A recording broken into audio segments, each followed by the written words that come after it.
welcome to ChattaPlays. Today we'll be starting off a little bit differently than usual. This is going to show basic Factorio setup and starting a new game, basically. The updates seem to have finally stopped. I think the next update's due late January, so we should be able to get pretty far in the series this time.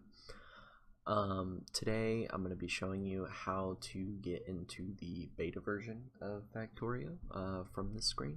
So to launch this, you would go to your Steam list and then right click and then click properties. As you can see, Factorio properties.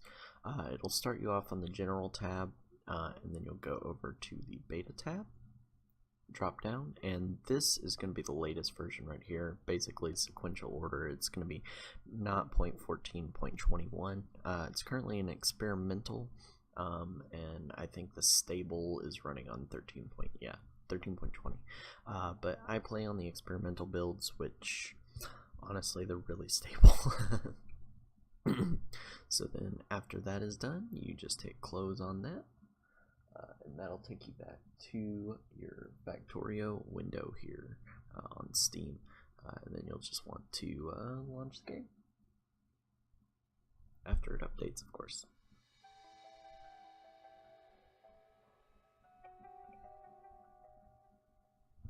And then it'll load in. Just gonna wait a little bit here. Okay, and you will get this automatic Steam update notice unless you switch to the experimental only. I like to control when it updates so that I know that nothing major changed in between the releases, so I stick to picking a set one. So just say okay to that. Another basic thing I'm going to show you real quick, going to be mods. If you just wanted to jump straight into the game, you just select play here, obviously. But mods I'm going to be using, just so you guys know, I'm using Roomba lights. Basically it gives me a light radius so that you guys can see what I'm doing. Base mod is the base game. I'm going to be using a clock to kind of keep track of time for myself. Game days are 8 minutes, so just keep that in mind. Squeak through just lets me walk in between everything, and it just makes things a lot easier for me. But as you can see, I have a whole bunch installed. Now you can either install these direct from the website, or you can actually, with the 0.14 updates, just click this install mod button here. It takes a little bit to load sometimes.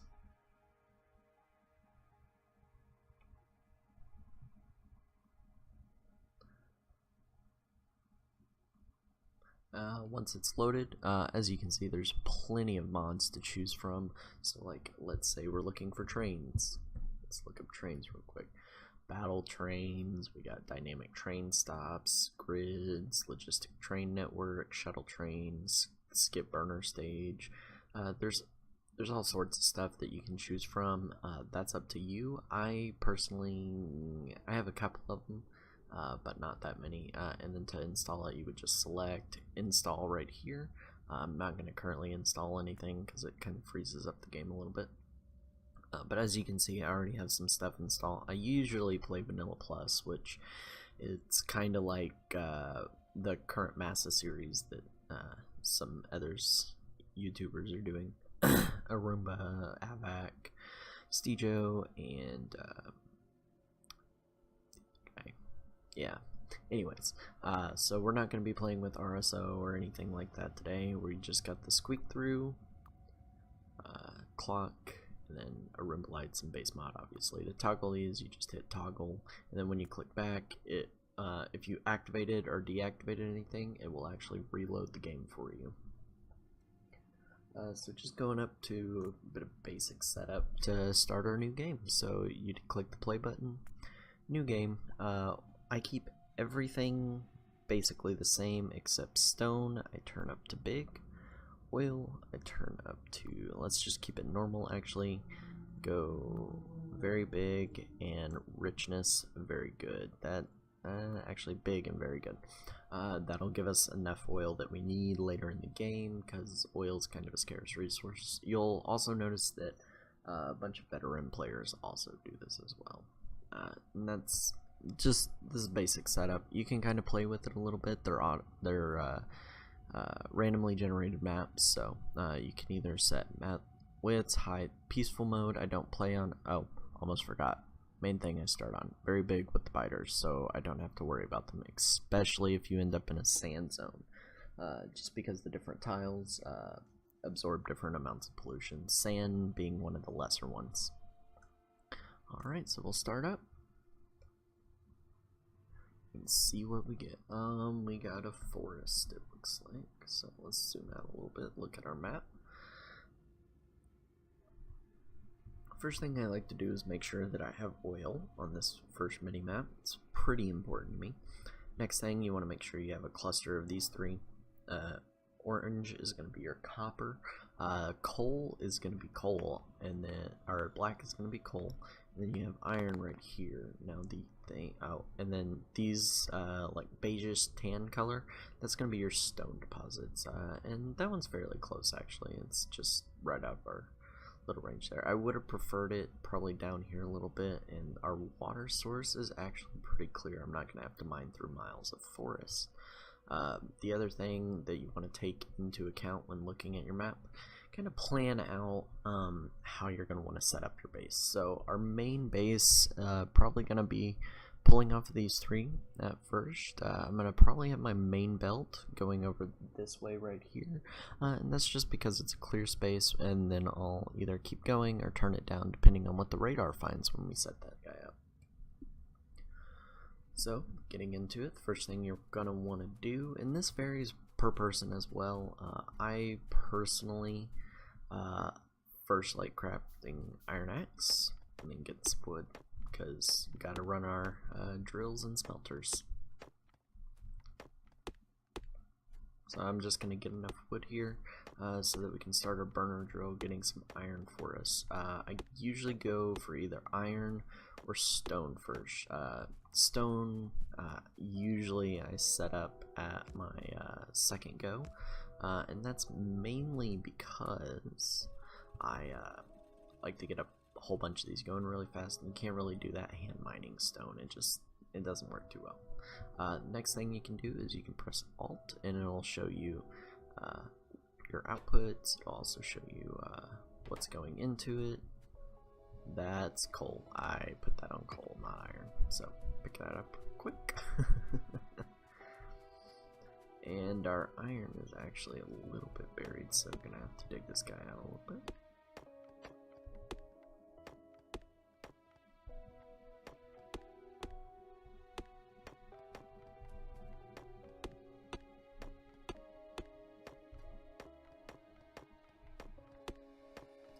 Okay, that should be sufficient for now. I'll come back later. Get that set back down again. Little trick method to doing this. Hold in your hand, control, and right click. And that'll put half of whatever you're holding into the actual thing itself. So now we got iron going. And as you can see with the alt view, it shows what's actually in the smelter there. Now that that's going, the next thing we're going to need some stone, so I'm just going to walk down to this little patch, and the squeak through helps me get through this. In vanilla, it's kind of awful. Let me just, see how I'm getting stuck here? This is worse than vanilla, let me tell you. Alright, so we're going to need 5 stone, 9 iron, and that'll take us 4 seconds to make another burner mining drill. I'm actually going to end up getting enough stone for 2 of these really quick. Let me turn the sounds down. So options, sounds, gonna actually cut that almost completely off. Back to playing. So hopefully that sound was not too loud, but we're going to continue getting stone until we have 10. And this will allow us to make 2 burner mining drills once we get 18 iron, which should not be very long. Gotta make it back through the trees again. Now there's a couple ways to clear this early game. The best way honestly is pick at this point until you get a shotgun or grenades. Grenades are my favorite method of doing this. Now I'm going to show you a simple little trick here with coal. You can take one of these, and you see the output is to the left right now, so take that one, put it to the left, and then take that one, put it to the right, take one, right click in there so it starts up, but it doesn't have anything left in it. So when this one mines, it'll actually feed this one, and when this one mines, it'll feed that one. So then all you have to come do later is control click, and you have coal in your inventory now. Amazing, isn't it? So next thing we're gonna do is I'm gonna get some more iron. Okay, that should be enough for a drill. And you'll want to make a box. And just come on back down to your stone really quick if I can get there. Probably should get out of the trees a little bit. So yeah, you'll just come back down to your stone here.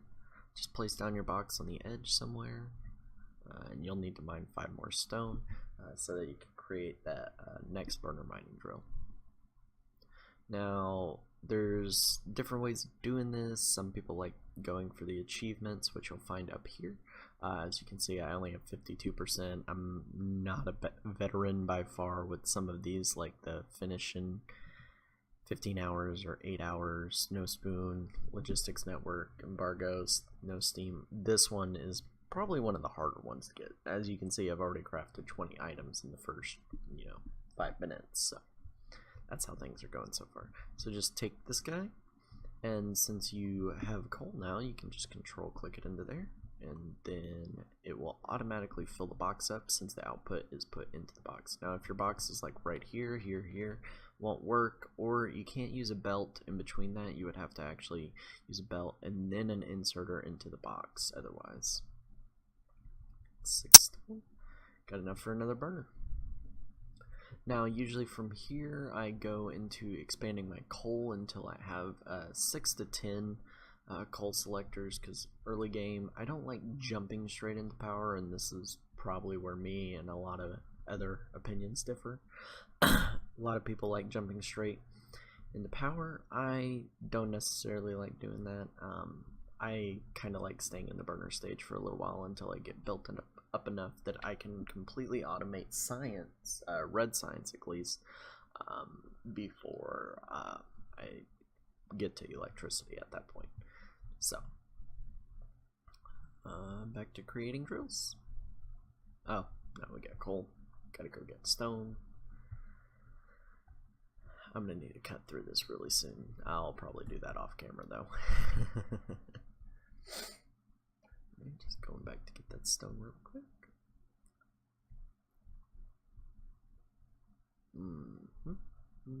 Take our coal, just drop it right in there. Now we'll have stone. I think that box will build up to maybe 300 or so before it goes out. So we're gonna want to build another furnace and mining drill, and put this guy on copper. And this, I usually don't do this setup this early, but you can if you want to. This is just to get electronics going. If you wanted to jump straight into electricity, you can do that. Again, like I said, I usually like getting 6 and then 6 of iron and 2 of copper, and then 6 to 10 of coal going, so that that's set up, and then I can feed my power first and then switch it over to electric miners, and then it goes straight into automating science at that point. So just to go over some of the base features really quick, as you can see, the clock shows up here. It cycles every 8 minutes. Like I said, there's some hotkeys for the game. Control clicking, place all that item. Control right click will take everything out. Q will switch down here. You can't see it right now, but that's your weapon slots and your armor and stuff. If you hit Q, it'll switch your weapons, different things. Menu, if you don't want to hit the escape key, does the same thing. Production statistics will actually show me what I'm producing instantaneously over the course of a minute, over the course of 10 minutes, course of the last hour, last 10 hours, last 50 hours, and then of all time. This is everything that I have produced myself. Bonuses, after you research some stuff, it'll show different mining bonuses and drill bonuses, stuff like that, inserter bonuses. Map will go straight to your map key. Trains, once you get trains, and we'll get more into that later, it'll actually show where your trains are and everything like that, so that you control them remotely. In the 12 and 13 you actually couldn't do, or in 12 you actually couldn't do that. They didn't have this feature, and it was a pain in the butt rerouting trains, especially when they were across the map. You'd have to wait and wait and wait. Oh, it's finally back. Oh man, I missed it. I gotta wait again. So that's a nice additional feature they've added. Achievement wise, again, there's a bunch of them, like attack by pollution, construct 100 machines using robots. These are all mostly later game stuff, especially these down here, like 1K processing units per hour. That's I again yet to unlock these, and that's just because I haven't spent enough time sitting there. Basically with these, I almost started doing that one. That one I kind of get gridlocked on a couple of times. This one I just haven't gotten around to. This one I'm gonna have to do a set down playthrough of that one. Like, that one is gonna be a very, very tenuous playthrough, and I'll have to plan that out. I usually end up switching to solar just because it's easier, but I think in this playthrough I might stick with just steam engines this time. I might actually do logistics network embargo as well. Definitely not gonna accomplish this time. This one I'll let you know later on. We'll probably accomplish that one in this series. Another quick thing, up in the right, you'll see press T to start new research. I always like auto selecting. You can either go for automation or logistics first. I usually go for automation. And you'll need to do this if you're wanting to do that manually crafted challenge, is to go for the assembling machines first. And just hit research, and you're good to go. Down here is going to be your quick bar. Once it expands, you can actually get it to flip, and you can carry up to 20 items down there, as well as in your inventory, so you got a little bit more space. This is going to be your crafting menu. If you hit E, you have 4 different tabs. Now, these can be expanded by mods, depending on what you're using. Like Bob's Mods, I think, has 8 to 10 different tabs of stuff. But logistics is going to be like your inserters, your belts, your boxes, your pipes, your electricity, your pathways. Production is going to be your tools, repair packs, electricity generation, mining drills, pumps, furnaces, research labs. Intermediate products is going to be all the little things that go into building stuff. So like if I hover over science pack, it takes copper and iron gear. So iron gear is actually an intermediary product, and you'll also find the science packs there. Combat, as it specifies, is combat, so pistol and then more unlock later. And your magazines and then radars, which we'll get into in the next episode. Well, I think that is all for now, folks. I'll catch you next time. Make sure to like the video if you liked it, subscribe if you're new to the channel, and hope you join us for the rest of the series. Thanks, and have a great day, guys.